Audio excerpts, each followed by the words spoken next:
the state of Israel is almost seen as a pariah state in that neighborhood, and that the only friend they have, real friend if you may, is the United States of America. The situation between Israel and Iran is one that poses very many questions and does not lend itself to easy answers, and in my view must be situated in the context of history. If you look at Iran, the Iran that we know now, we've got to go back to the 1920s when the Reza Pahlavi family became the dominating dynasty, until the Reza Pahlavi was removed in 1941 by the Allied powers, the British and the Soviet Union, for being not willing to do their bidding. But he was then succeeded by his son, Mohammad Shah Reza Pahlavi, who liberalized Iran in many ways and who was very compliant with the West. And of course, that then led to the emergence of the Ayatollahs, and culminating in the 1979 emergence of the Ayatollahs and the abolition of the Pahlavi dynasty.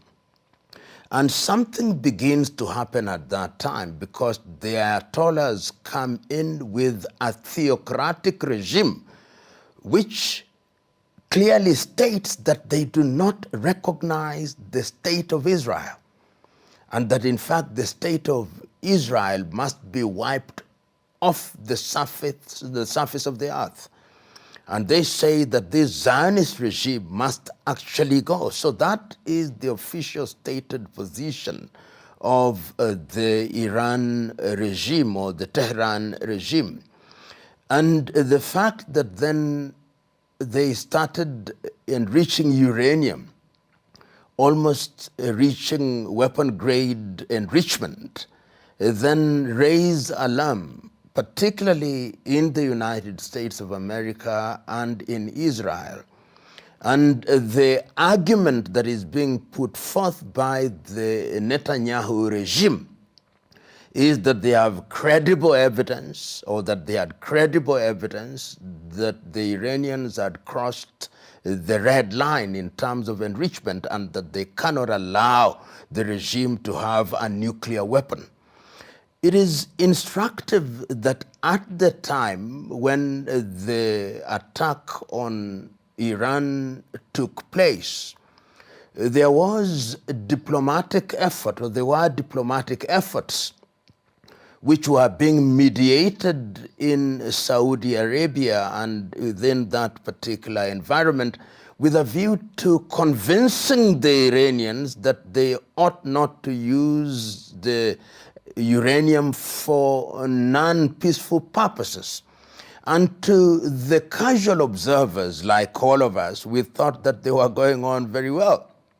At least when you listen to the President of the United States of America, one took the view that the negotiations would give birth to a result which would be acceptable to all, and the International Atomic Energy was supervising. But for some reason, in what in the eyes of many appears to be a unilateral decision by the Israelis, but what we now know, had the nod of the United States of America, there is a conflagration which has resulted in a tit for tat, and which is affecting populations. We have seen in the last one week the Israelis saying that they now have air domination over the whole of Tehran. We have seen the use of hypersonic missiles which have hit Tel Aviv and have hit Haifa. And for the first time, we see a disruption of normal life in Israel, which had not taken place during the conflict in Gaza, and even when the Houthis were launching their ballistic missiles from Yemen. The question is, should the world be worried? Yes, the world should be worried. The world should be worried because there is a powder keg.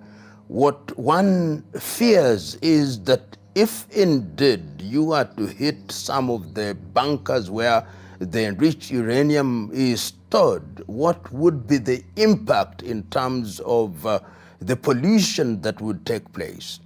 Who else will be drawn into the conflict? Remember that the Tehran regime has a satellite, or what one would call client organization, that work with it or work for it.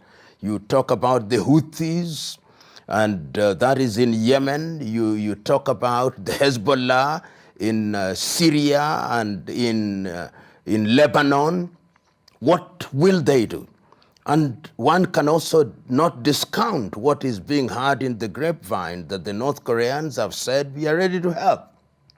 The Chinese are also said to be said, we are ready to help, even if it is in a subterranean manner. And the United States of America thus far has not entered into the conflict directly, but we know that their military assets are moving closer and closer to the theater of war. So if those are the early signs of a war that is big, of course I'm one who is slow to use the term world war, but there are those who are already saying that these are the early signs of a third world war. But I would be much more hesitant, because one can see that there are voices in different parts of the world that are calling on Israel and calling on Iran to step back and ask themselves what value is going to be achieved if the conflagration continues in the manner that it is.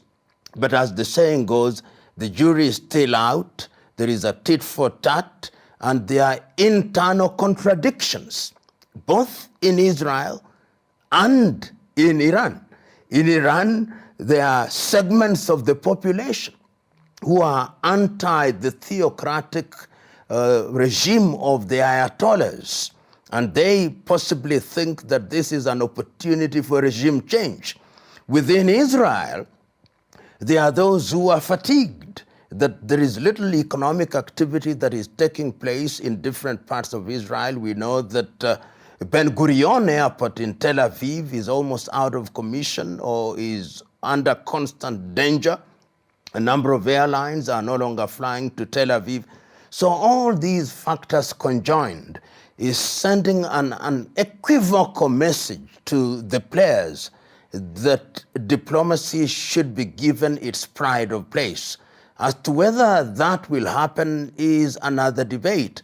But I would want to imagine, as other commentators are saying, that it is critical that the United States of America enters into the arena of diplomacy, because they had initiated these negotiations, that if indeed they did so, then there would be a ceasefire, and that would create an environment where the parties who are actively in the theater of war would reassess their positions going forward. You know, it is a very complex situation.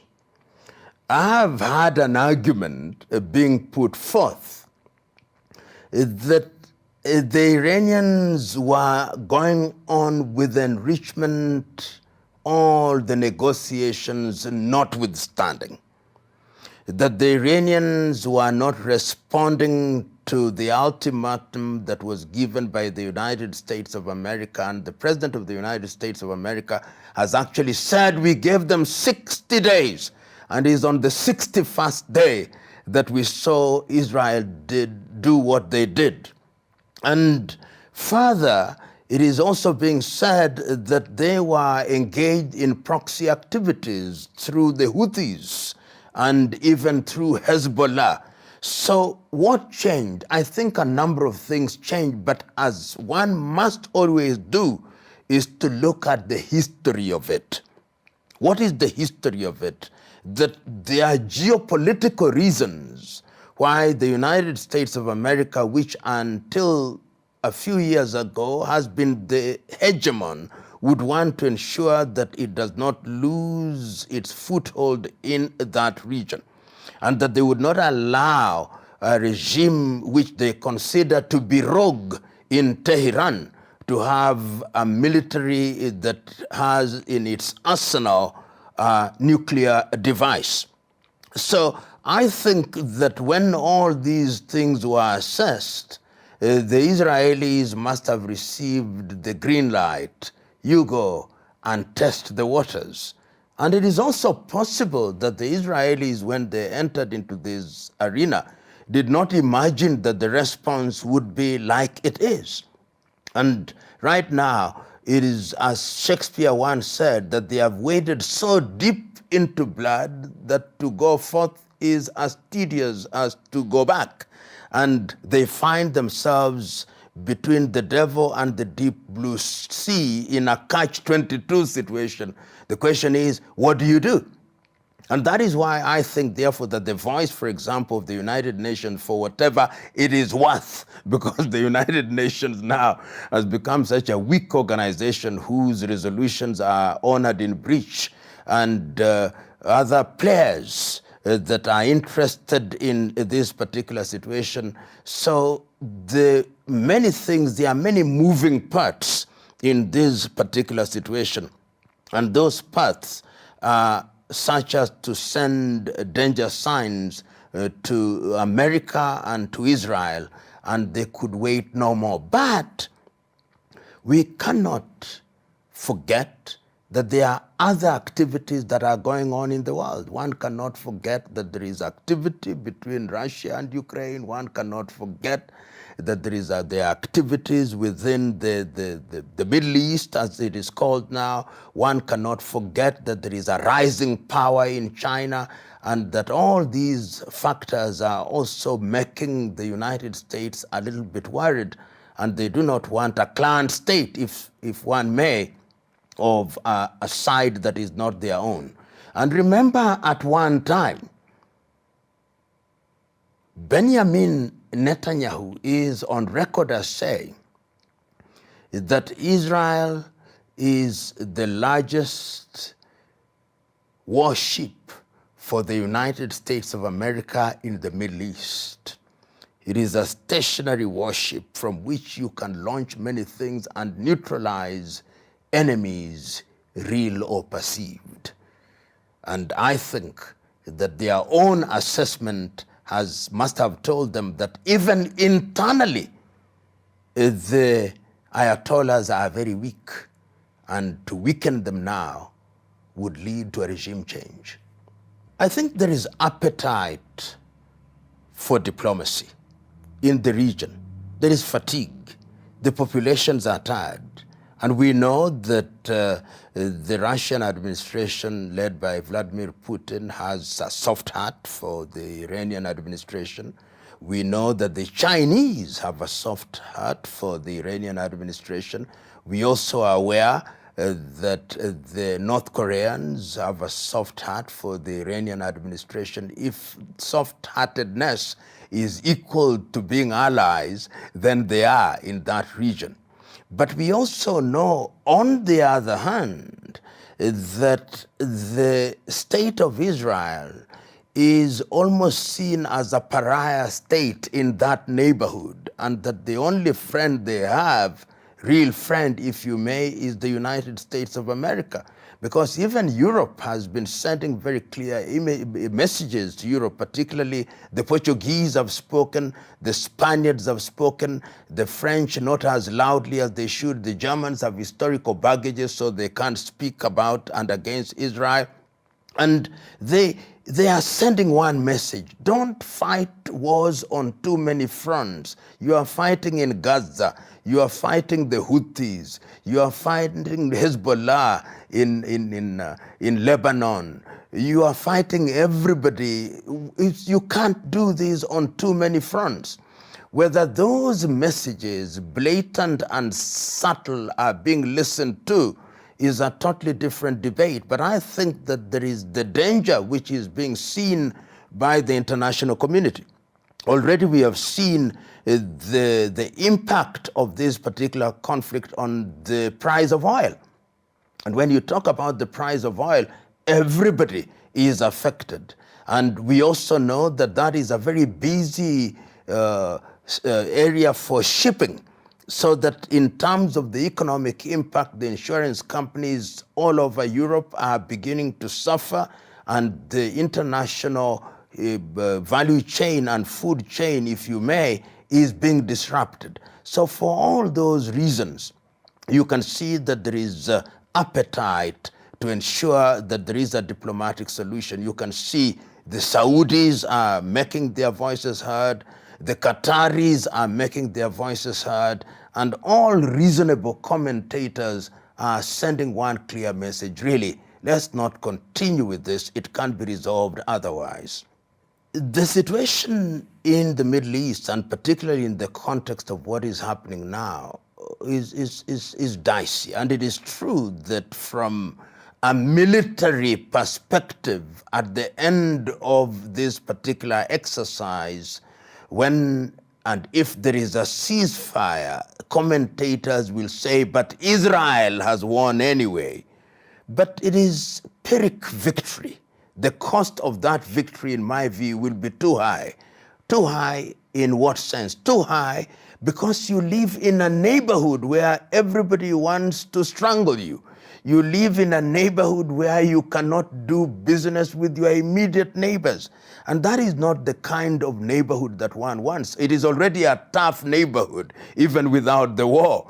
But remember now that you have a neighborhood where you are internal population. You have Hamas, whether you have killed all their leaders, children and women and families have been wiped out, and they exist for only one reason: revenge. You now have an extended enemy outside 1,000 kilometers away in Iran. You have enemies in Yemen. You have enemies in Saudi Arabia. So it will be, as I've already indicated, a Pyrrhic victory whose cost is too much. And one would have thought, for example, that this was the period for rapprochement, particularly with the new administration in Syria, which administration was already beginning to say that we are going to normalize our relationship with Israel. One would have thought that that would be the direction that the entire Middle East region would take towards Israel. One would have thought, for example, that in the context of the negotiations between Iran and the United States of America, the Iranian administration would have been persuaded to recognize the state of Israel and to drop this approach where they said that they must wipe Israel off the face of the earth. So all those things only tell me one thing, that the cost of victory, however defined by whichever side, is too expensive and will create an environment which will live with us for generations and generations.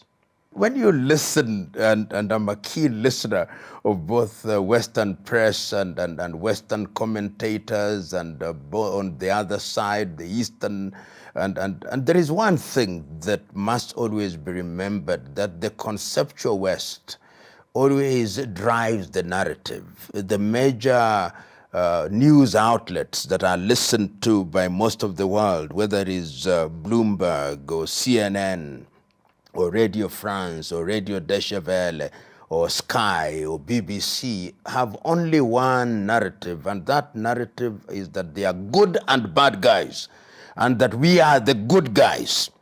We are the ones who should define morality for the world. What we say is good, what we say is bad is bad.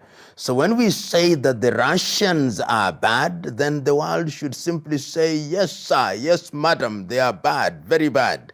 But they have short and selective memories, because they must remember, in the case of Russia, for example, that in 1990, they say not an inch more. But they have now conveniently forgotten that. They have forgotten it in their spaces of power, in their analysis, in their writings, and they now ask the question, well, where was it written? So they drive the narrative. And it can no longer be denied, for example, that Ukraine is fighting a proxy war we now know, and there is evidence to demonstrate, and we have listened to the British Prime Minister saying what he says and saying the kind of support that they are going to give it. We have seen the other European powers. Of course, the Romanians have stood out in rejecting what was happening, and they have said, we are supporting this administration.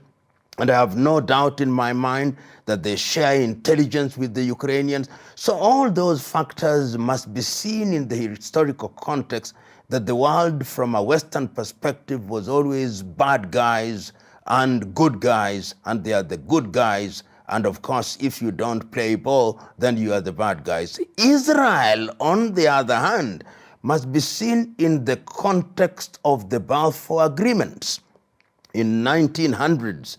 And you remember, somebody once said that all the problems of the world are actually traceable to the British.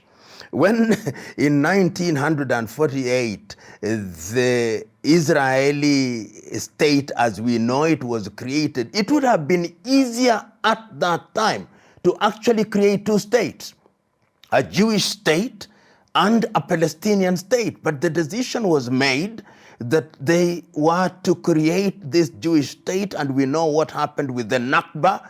And after that, we know the activities that took place leading up to the Oslo Accords, where it was agreed that there would be a two-state solution. The two-state solution is no longer on the table. And Israel has been marketed and depicted as the bastion of democracy in what is otherwise an ocean of feudal monarchies and dictatorships. And therefore Europe, or rather Israel, is seen as this beloved country. And the Israelis themselves have not hesitated to go back to history and to go back to the Torah and say that we are chosen of God. And because we are chosen of God, we are different, we are unique. And because we are unique, we must be treated differently. And America, which has underwritten the state of Israel from its creation in 1948, has reinforced this, so that the Israelis actually believe that they are special. They believe that they can do no wrong. They believe that they are God-guided. So when you are dealing with the people who believe that they are undertaking a divine mission, then the first casualty is logic. And when logic has been sacrificed at the altar of mysticism, then your journey is very short, and your reasoning is also not given any space at all. Your reasoning has the chance of a snowball in hell, and that is where we find ourselves. And lastly, you must also remember that we are dealing with a Western world whose power and influence is diminishing. Like it or not, it may take many years, but the global South is awake, and that global South is saying that the time is now for us to be heard, and heard clearly. The demography of the world is changing. Europe is becoming older and older population, and they are scared. They are scared. That is from a Western perspective. If you ask many Africans, many in the African continent, they are casting their lot with Vladimir Putin. They are saying that Putin is simply using the same thing that the Israelis do, because the Israelis gave birth to this concept of preemptive defense. It is exactly the same thing that Putin said. I'm defending our country preemptively, because if I don't, we will be attacked sooner rather than later. So the Israelis attacked Iran on the basis of preemptive defense. So, and Nelson Mandela put it very well at one time when he was confronted with this question. He says, these fellows, when they don't want you under your freedom fighter, they call you a terrorist. And yet, the truth is, all freedom fighters are labeled terrorists, because the Western world long recognized if you want to kill a dog, you give it a bad name. then you proceed to kill it. So from where I sit, there is nothing that is happening that is bad from Russia. The only thing is we must agree. War is a bad thing. It is a bad thing because young men and women die. It is a bad thing because everybody suffers, both those who are wronged and those who have committed the wrong. So nobody really wants war. War is last resort. And if you asked any of these war generals, their preferred position is, let us never get to war. But don't listen too much. Let us not listen too much to Western analysts whose only agenda is defined by one thing. We are good, they are bad. And if we say they are bad, say yeah. And we say they are good, agree with us. That kind of approach has no place in the civilized world. You know, the Israeli conflict with Iran and the fact that there is a deafening silence from the West, and which is actually complicit, takes away their high moral stance that they had with regard to the war between Russia and Ukraine. The same arguments are no longer available to them. And in the last 1 week, when the Israelis have been jousting with the Iranians, you no longer hear as loudly as it was that the Russians are bombarding Kiev. In fact, the conflict between Russia and Ukraine is no longer occupy acres and acres of space in the newspapers as it was 2 weeks ago, because it has taken away the moral argument that the conceptual West had. And that is why you can see now they are a little bit slow to judge, or even if they are doing so, they are not doing it as loudly and as boldly as they were doing, which is good. It is good because it is creating an environment where, in fact, all combatants, all parties who are involved in conflict can be brought to the negotiating table. It is a bad route to take, but I think it is the route that has been taken. And sometimes there is a storm before the lull.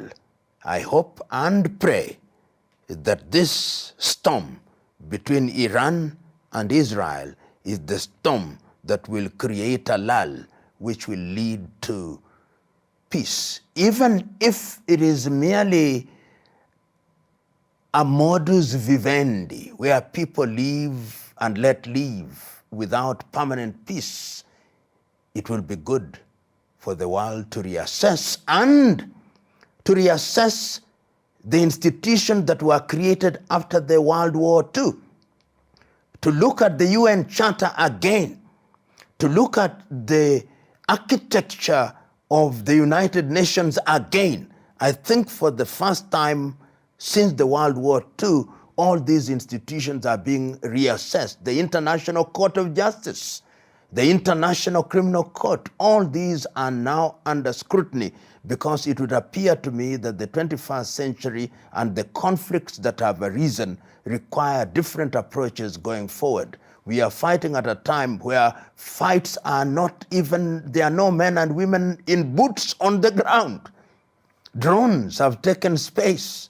Ballistic missiles. How do you prosecute this war? How do you deal with it in the context of the instruments that we have, which were created after World War II? Many questions, begging many answers, and it will take bold people, bold leadership at the political level to arrive at the desired destination. The question as to what could happen if the Ayatollahs are removed is one that does not lend itself to easy answers. But there are things that tell us how dangerous and how confused it could be. Look at Libya post-Gaddafi. One would have thought that after Gaddafi, then Libya would be El Dorado, the land of gold. We now know and see the confusion. See Iraq after Saddam Hussein. One would have thought that after Saddam, you'd have a regime that responds to the West in the manner that the West wants. See Syria after Assad, and look at the situation. There may be stability in and around Damascus, but what about the rest of Syria? And I dare say that Iran could be a lot more complex, because you have people who are inclined toward the theocratic regime, which is Shia Muslim of their own kind. There are people who are remnants of the Pahlavi dynasty. And all these factors which we thought were dead were possibly in a state of comatose. And if they arise and they are armed, we could see in Iran a civil war. We could see in Iran what we are seeing in Afghanistan. Those are the possibilities, those are the scenarios that lend themselves to being taken into consideration if the Ayatollahs were to leave the scene.